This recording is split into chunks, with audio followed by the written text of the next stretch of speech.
Hello मेरे students, welcome to my classroom. आज हम लोग बेसिकली क्लास में एमसीक्यू वाले सेक्शन पर डिस्कस करेंगे, क्योंकि हम लोग का कंसेप्ट का क्लासेस पूरा खत्म हो चुका है। हम लोग पूरे सारे कंसेप्ट को पढ़ लिए हैं। अम्ल भस्म तथा क्षार और लवण के कंसेप्ट को पूरे पढ़ लिए हैं। अब हम लोग आज के क्लास में क्या करेंगे कि प्रैक्टिस करेंगे एमसीक्यू की। हम लोग जो पढ़े हुए हैं उससे कितने सारे प्रश्न को कर सकते हैं। ठीक है, चलिए अपने प्रश्न की तरफ चलते हैं टाइम को न गवाते हुए। तो हमारा पहला प्रश्न है, बेकिंग पाउडर क्या है? अगर आपको आंसर पता है तो आप कमेंट सेक्शन में कमेंट करके बताइए कि बेकिंग पाउडर क्या है। आपके सामने ऑप्शन है, मिश्रण है, यौगिक है, तत्व है, मिश्र धातु है। यानी कहने का मतलब क्या है, या तो मिक्सचर है, या कंपाउंड है, या एलिमेंट है, या मिश्र धातु है। बताइए क्या है। राइट आंसर कमेंट कीजिए कमेंट सेक्शन में। राइट आंसर होगा आपका बेकिंग पाउडर क्या है? तो बेकिंग पाउडर एक प्रकार का मिश्रण है। क्या है? मिश्रण। सेकेंड क्वेश्चन चलते हैं, अम्लता से पीड़ित व्यक्ति, अम्लता से पीड़ित व्यक्ति को आप कौन सा उपाय सुझाएंगे? मान लीजिए कि आपके सामने कोई व्यक्ति है और वह बहुत ज्यादा पेट के दर्द से, ठीक है ना, उसके पेट में एसिड बन गया है और वो काफी ज्यादा दर्द से परेशान है, तो आप उसे कौन सा ट्रीटमेंट बताएंगे, कौन सा सुझाव बताएंगे? आपसे यह प्रश्न पूछा जा रहा है। ऑप्शन ध्यान से सुनिएगा। कहता है कि नींबू जल का सेवन, उसके पेट में गैस बना हुआ है, और ऑप्शन दे रहा है नींबू जल का सेवन, बेकिंग सोडा का घोल कर पीना, या सिरके को जल में घोलकर पीना, या इनमें से कोई नहीं, या इनमें से सभी। आप कौन सा ऑप्शन प्रेफर करोगे? तो हमेशा याद रखना, हम लोग यूज करेंगे इसमें से बेकिंग सोडा को घोलकर पीना। क्या करेंगे? बेकिंग सोडा घोल करके पीना। अब पूछोगे सर बेकिंग सोडा को घोल करके क्यों पिएंगे? तो बेकिंग सोडा जो है ना, वो एक तरह के एंटासिड की तरह काम करता है, जो कि हमारे पेट के अंदर जो एसिड बनता है उस एसिड को दूर करने का काम करता है। कौन? तो बेकिंग सोडा। तो इससे क्यों नहीं पिएंगे? अब सवाल यहाँ आता है कि आप सिर्फ दो ऑप्शन को अगर यहाँ पे टर्मिनेट कर रहे हैं, हटा रहे हैं, तो क्यों? तो देखो बेटा, यहाँ पे नींबू जो है उसमें एसिड पाया जाता है और उसके पेट में ऑलरेडी एसिड है, इसलिए हम लोग नींबू को साइड कर देंगे। सिरका में भी एसिड होता है, इसलिए उसको भी हम लोग क्या करेंगे? साइड करके चलेंगे। समझ में आया? तो right answer is a baking soda का घोल बनाकर पीना। नेक्स्ट क्वेश्चन आते हैं, उदासीन विलयन का पीएच मान क्या होता है? कल के क्लास में यानी प्रीवियस क्लास में आप पढ़े थे कि जब हम यहाँ पे स्केल बना के बताए थे कि 0 to 7 और 7 to 14, याद आ रहा है? और जो 7 होता है वह क्या होता है? वह उदासीन होता है। क्या होता है? उदासीन यानी न्यूट्रल होता है, और इधर वाला बेस होता है और इधर वाला एसिड होता है। आपको बताया गया था। तो उदासीन विलयन का पीएच मान क्या होगा? तो 7 होगा। कितना होगा? 7 होगा। उदासीन विलयन का पीएच मान क्या होगा? बताइए लोग, क्या होगा? 7 होगा। उदासीन विलयन का पीएच मान 7 होगा। नेक्स्ट क्वेश्चन की तरफ चलते हैं कि बिना चखे आप खट्टे और कड़वे पदार्थों की जांच कैसे करेंगे? मान लीजिए आपके सामने हम रख देते हैं, ठीक है, बहुत सारा पदार्थ, और आपसे बोले कि आपको बिना टेस्ट किए बताना है, यानी बिना चखे आपको बताना है कि इसमें कौन सा एसिड है, ठीक है, या बेस है, या क्या है। कैसे पता करेंगे? ठीक है ना, कि उनका टेस्ट खट्टा है या कड़वा है। कैसे? वो कौन से नेचर में हो सकते हैं? एसिडिक नेचर हो सकते हैं कि कुरेसिव नेचर हो सकते हैं, क्या हो सकते हैं, आपको बताना है बिना टेस्ट किए। तो देखिए हमारे पास जो ऑप्शन है वो लिटमस पत्र है, यानी लिटमस पेपर, हल्दी से, टर्मरिक से, मिथाइल ऑरेंज, और इनमें से कोई नहीं। देखो बेटा ध्यान से, यहाँ पे लिटमस पेपर और हल्दी इज ए नेचुरल इंडिकेटर। ये क्या है? नेचुरल इंडिकेटर है। लेकिन यहाँ पे मिथाइल ऑरेंज जो है वो भी एक प्रकार का इंडिकेटर नहीं है, लेकिन यह सिंथेसाइज हम बनाते हैं लैब में। तो हम यहाँ पे क्या करेंगे, इसमें से हम बता देंगे कि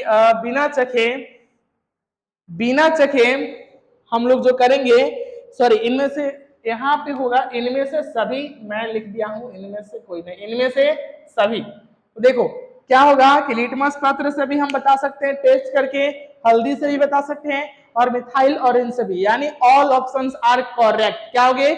मेरे तीनों के तीनों ऑप्शन क्या होंगे? करेक्ट होंगे, क्योंकि किसी भी सब्सटेंस का एसिडिक नेचर या क्रेसिव नेचर जो होता है पता किया जाता है इंडिकेटर से। ठीक है ना? आइए अगले क्वेश्चन की बात करते हैं। तो राइट आंसर क्या हो जाएगा? इनमें से सभी, इनमें से सभी हो जाएगा। अगला क्वेश्चन की बात करते हैं कि जल में घुलनशील क्षारक को क्या कहते हैं।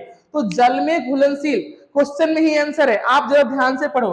जल में घुलनशील क्षारक, तो क्षारक कहाँ होंगे, क्षार में न होंगे। तो जल में घुलनशील क्षारक को हम क्या कहते हैं, तो जल में घुलनशील क्षारक को हम लोग क्या कहेंगे, क्षार कहेंगे। क्या कहेंगे, क्षार कहेंगे, याद रखना। नेक्स्ट बात करते हैं कि लिटमस क्या है। तो मैं बताता हूं तुमको अभी कि लिटमस क्या है। तो लिटमस एक प्रकार का सूचक है। क्या है, एक प्रकार का इंडिकेटर है। तो देखो ऑप्शन में दिया है, लिटमस क्या है, एक सूचक है, बैंगनी रंग का रंजक है, या लाइकेन के पौधे से निकाला जाता है। तो देखो अगर हम बात करें लिटमस पेपर की, तो लिटमस पेपर नेचुरल इंडिकेटर है और यह लाइकेन के प्लांट से यानी लाइकेन के पौधे से इसे निकाला जाता है। और यह जो है बैंगनी रंग का रंजक है, यानी लिटमस पेपर जो होता है वो ब्लू कलर का होता है, ठीक है ना, याद रखना। यानी बैंगनी रंग का क्या है, एक रंजक है। तो ऑल ऑप्शंस आर करेक्ट, यानी इनमें से सभी जो होंगे वो क्या होंगे, सही होंगे। क्वेश्चन नंबर 7 की तरफ हम चलते हैं, ठीक है। तब तक आप इसे नोट करो, मैं इरेज करके क्वेश्चन नंबर 7 से आगे कंटिन्यू करता हूं, ठीक है। तो देखो यहाँ पे 7 नंबर क्वेश्चन हम लोग डिस्कस करने वाले हैं। अरे तनु HCl का पीएच मान क्या होगा। तनु HCl का पीएच मान क्या होगा बेटा। तो तनु HCl का पीएच मान 0 होता है। क्या होता है, 0। याद रखना है, तनु HCl का पीएच मान क्या होता है, 0 होता है। अम्ल और क्षार की जांच के लिए कौन उपयुक्त नहीं है, कह रहा है कि इनमें से कौन उपयुक्त नहीं है, यानी कौन सा ऑप्शन है जो कि उसके लायक नहीं है। तो सिरका, लिटमस, हल्दी या फिनाफ्थलीन। तो देखो फिनाफ्थलीन इज इंडिकेटर, हल्दी और लिटमस आल्सो इंडिकेटर, और सिरका जो है एक पदार्थ है जो कि अम्ल ही होता है। तो अम्ल क्या जांच करेगा भाई, तो यहाँ जो है वो होगा सिरका। क्या होगा आंसर, सिरका। अम्ल और क्षार की जांच करने के लिए सिरका उपयुक्त नहीं है। तो राइट आंसर इज अ सिरका, ठीक है। क्वेश्चन को समझना है क्योंकि आप कंसेप्ट पढ़ चुके हो और आसानी से क्वेश्चन आप कर सकते हो। नेक्स्ट क्वेश्चन है, धातु के ऑक्साइड क्या होते हैं। तो धातु के ऑक्साइड क्या होते हैं, अम्ल होते हैं, क्षारक होते हैं, लवण होते हैं, इनमें से कोई नहीं होते हैं। तो धातु के ऑक्साइड क्या होते हैं बताइए आप लोग। तो धातु के ऑक्साइड क्या होते हैं, क्षारक होते हैं। क्या होते हैं, क्षारक होते हैं। धातु के ऑक्साइड क्या होते हैं, तो क्षारक होते हैं। कंसेप्ट में पढ़ाया गया था, डायरेक्ट क्वेश्चन है। धातु के ऑक्साइड क्या होते हैं, क्षारक होते हैं। अम्ल और क्षार की अभिक्रिया के प्रतिफल क्या होते हैं, यानी जब अम्ल और क्षार, यानी देखिए यहाँ पे जब एसिड प्लस बेस मिलेगा, यानी यह तो तुम्हारा हो गया रिएक्शन वाला पार्ट, ठीक है, रिएक्टेंट वाला पार्ट हो गया, ठीक है ना। तो रिएक्टेंट के बाद प्रोडक्ट क्या मिलेगा, तो प्रोडक्ट क्या मिलेगा वो बताना है। तो क्वेश्चन है 10 नंबर कि अम्ल और क्षार की अभिक्रिया के प्रतिफल क्या होते हैं भाई, लवण होते हैं, नहीं भैया लवण नहीं। जटिल यौगिक, कॉम्प्लेक्स कंपाउंड, बिल्कुल गलत। लवण और जल, हाइड्रोजन और जल। तो राइट ऑप्शन इज सी, लवण और जल, यानी ये बनाते हैं सॉल्ट प्लस वाटर, ठीक है, यानी लवण तथा जल बनाते हैं, इसी को कहते हैं हम लोग प्रोडक्ट। यानी यहां देखो यही क्वेश्चन पूछ रहा है कि प्रतिफल क्या होते हैं, ठीक है। तो प्रतिफल साल्ट प्लस वाटर यानी जल तथा लवण तथा जल होते हैं। राइट ऑप्शन इज द सी, लवण और जल। नेक्स्ट क्वेश्चन पे आते हैं, क्वेश्चन नंबर 11, निम्नलिखित में कौन अम्ल है, मुझे बताओ कौन सा इसमें जो है जो अम्ल है। CaO, calcium oxide, potassium hydroxide, NaCl, sodium chloride. नहीं भैया, ये तो साल्ट और यह क्या हो गया बेस, ये क्या है HCl। Right option is the HCl, hydrochloric acid, ठीक है ना, यानी हाइड्रोक्लोरिक अम्ल है इसमें अम्ल, ठीक है, याद रखना। क्वेश्चन नंबर 12 की बात करते हैं, सामान्यतः धातु और अम्लों की अभिक्रिया से लवण बनते हैं। सबको पता है कि जब धातु और अम्लों की अभिक्रिया जब होती है तो लवण बोलते हैं, साल्ट बनता है। और एक गैस निकलती है, वो गैस कौन सी है, तो हम बताए थे कि जब भी कोई मेटल एसिड के साथ रिएक्शन करता है तो उसके साथ हाइड्रोजन गैस प्रोड्यूस होता है। आप देखो इसमें कहीं हाइड्रोजन दिख रहा है, हाइड्रोजन, ऑक्सीजन, अमोनिया, नाइट्रोजन। तो हाइड्रोजन को देख लेना है, बाकी सबको भूल जाना है, ठीक है ना। तो right answer is the hydrogen. Right answer क्या हो जाएगा बेटा, हाइड्रोजन। राइट आंसर क्या हो जाएगा, हाइड्रोजन। क्या होगा, हाइड्रोजन, ठीक है। आगे बात करते हैं कि सिल्वर क्लोराइड का रंग क्या है। तो सिल्वर क्लोराइड का रंग क्या है, यहाँ पर देखो श्वेत, पीला, हरा, काला। इसमें आपको बताना है कि सिल्वर क्लोराइड यानी AgCl का कलर क्या होता है। बताना है आपको कि इसका कलर क्या होगा। बताइए क्या होगा।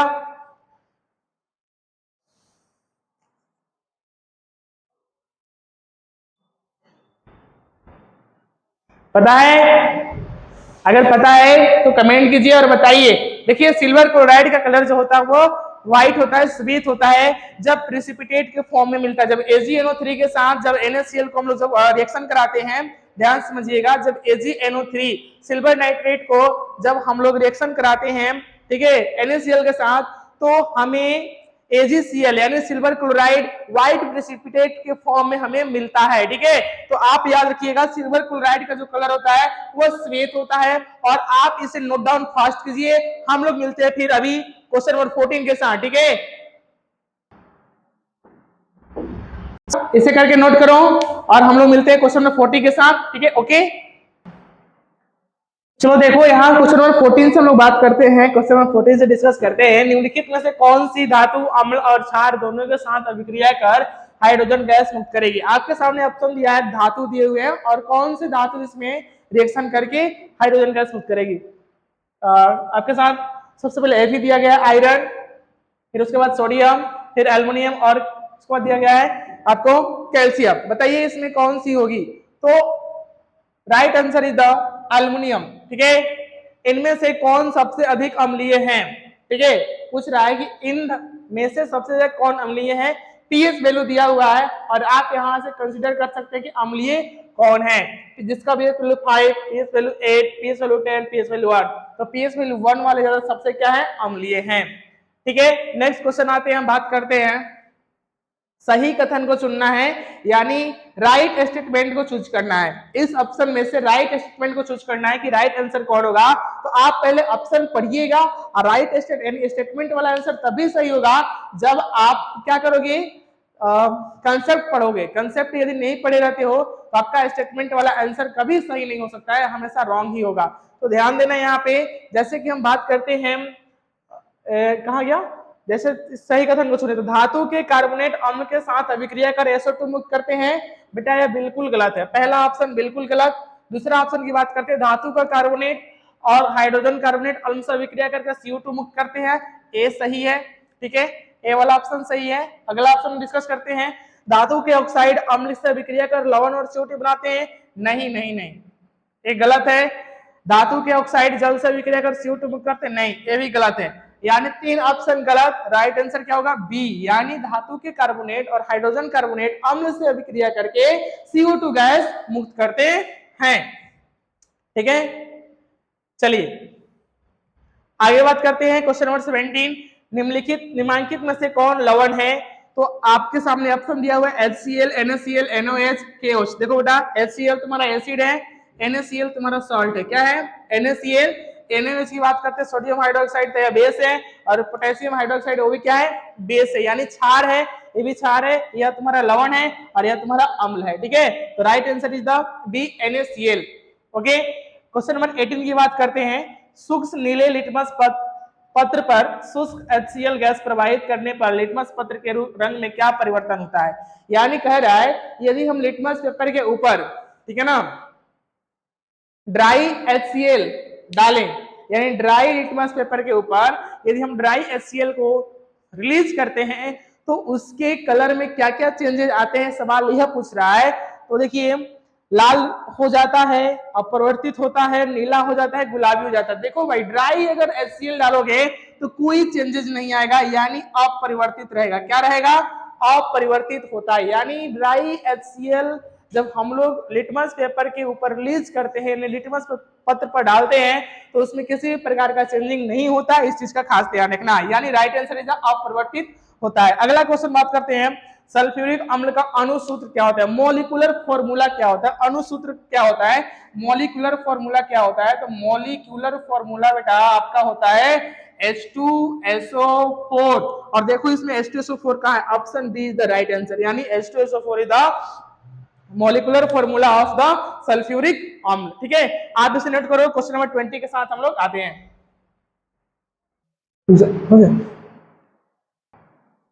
चलो आओ हम लोग क्वेश्चन नंबर 20 डिस्कस करते हैं। ठीक है, क्वेश्चन नंबर 20 कह रहा है कि क्षार क्या है। तो क्षार क्या है भाई साहब? तो क्षार जल में घुलनशील होते हैं, बिल्कुल सही है। क्षार जल में घुल भी जाते हैं। नेचर उनका क्या होता है? कड़वा होता है, कोरोसिव नेचर होते हैं, बिल्कुल सही है। इन्हें छूना या चखना हानिकारक हो सकता है, इन्हें टच करना या मतलब टेस्ट करना हानिकारक हो सकता है, हार्मफुल हो सकता है। यानी ऑल ऑप्शंस आर करेक्ट, यानी कह सकते हैं कि उपयुक्त में सभी हैं। क्या है? क्षार क्या है? तो जल में घुलनशील है, जल में घुल भी जाते हैं, उनका टेस्ट करना या चखना हानिकारक भी हो सकता है, और इनका जो टेस्ट होता है वो कड़वा होता है। ठीक है, सोडियम कार्बोनेट का अणुसूत्र क्या है? तो सोडियम कार्बोनेट का अणुसूत्र होता है Na2CO3। Na2CO3 Na2CO3 is the molecular formula of sodium carbonate. ठीक है, आगे बात करते हैं निम्न में से कौन आयनिक यौगिक है। तो आयनिक यौगिक CaCl2 कौन है? CaCl2 या आयनिक यौगिक है, कौन है? तो आयनिक कंपाउंड कौन है? निम्नलिखित में से कौन आयनिक कंपाउंड है? CH4 CO2 CaCl2 NH3। इन सब में से आयनिक कंपाउंड कौन है? तो आयनिक कंपाउंड CaCl2 होगा। नेक्स्ट क्वेश्चन डिस्कस करते हैं, क्वेश्चन नंबर 23। कहते हैं कि जल और अम्ल की अभिक्रिया क्या है, यानी वाटर प्लस एसिड की अभिक्रिया क्या होती है। तो वाटर और एसिड की अभिक्रिया बेटा उष्माक्षेपी होती है। क्या होती है? उष्माक्षेपी होती है। ठीक है ना, उष्माक्षेपी होती है, याद रखना। तो उष्माक्षेपी होती है। आगे बात करते हैं NaOH क्या है। तो NaOH जो होता है वो सोडियम हाइड्रोक्साइड होता है, और सोडियम हाइड्रोक्साइड एक क्या है? तो एक क्षार है। क्या है? क्षार है। क्या है? क्षार। सोडियम हाइड्रोक्साइड क्या है? क्षार है। कल जल का पीएच क्या होता है? तो जल का पीएच वैल्यू होता है 7। क्या होता है? 7। वाटर का पीएच वैल्यू क्या होता है? 7 होता है। पीएच में पी एक जर्मन शब्द है। देखो पीएच में पी एक जर्मन शब्द है जिसका मतलब होता है पोटेंज। क्या होता है? पोटेंज। तो इस पोटेंज को सूचित करता है पी, तो जिसका अर्थ क्या है? तो पोटेंज पी को सूचित करेगा बेटा, तो इसका अर्थ होगा शक्ति से। किससे होगा? शक्ति से। किससे होगा?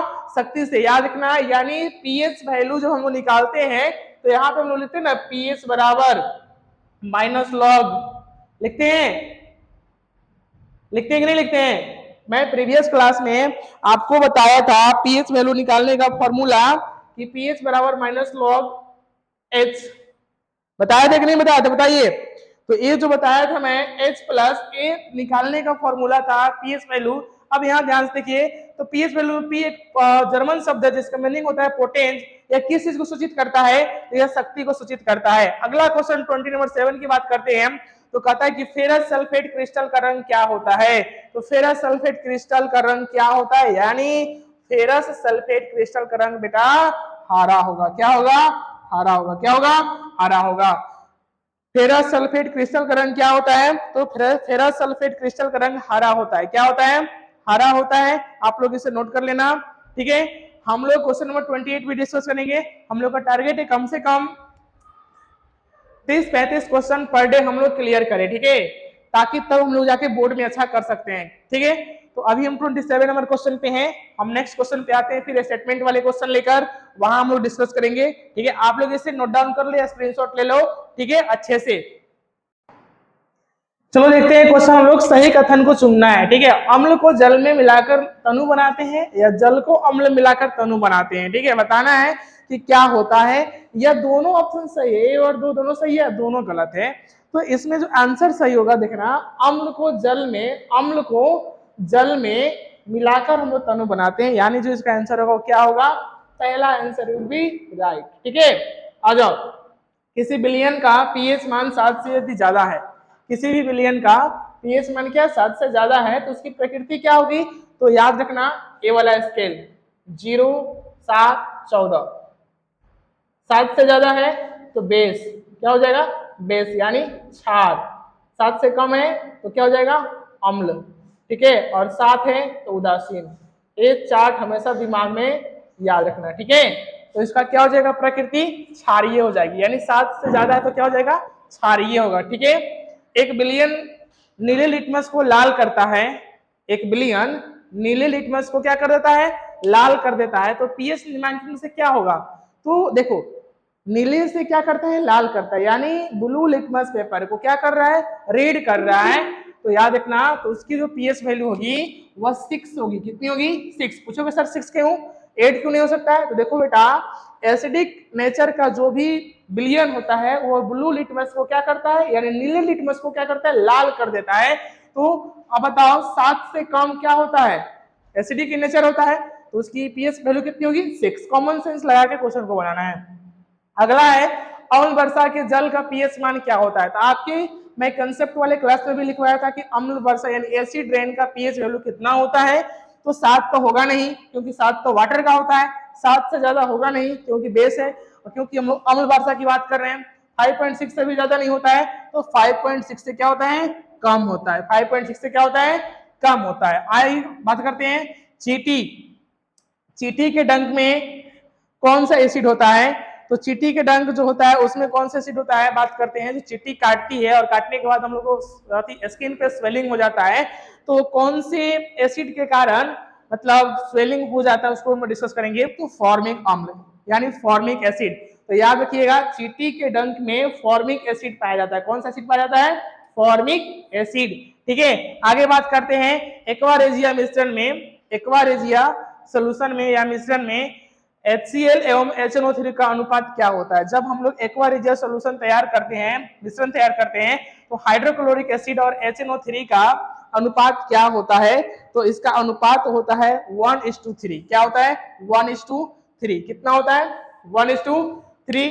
और आज के क्लास में हम लोग क्वेश्चन किए टोटल 33 तक, यानी क्वेश्चन नंबर 33 तक किए। बाकी सारे जो भी प्रश्न बच गए नेक्स्ट क्लास में हम लोग डिस्कस करेंगे। ठीक है, और सारे प्रश्न को आपको कॉपी में लिख लेना है, अच्छे से तैयार कर लेना है और प्रैक्टिस ज्यादा करना है। ठीक है ना, सारे प्रश्न को बार बार दोहराइए, रिवीजन कीजिए, याद कीजिए, ताकि आपका बोर्ड का पेपर बहुत क्या हो जाए, आसान हो जाए। मिलते हैं हम कल के क्लास में क्वेश्चन नंबर 34 के साथ। ठीक है, और कल का भी टारगेट रहेगा कम से कम 30 से 35 क्वेश्चन करने का। ठीक है, तो मिलते हैं कल की क्लास में, तब तक के लिए थैंक यू, जय हिंद,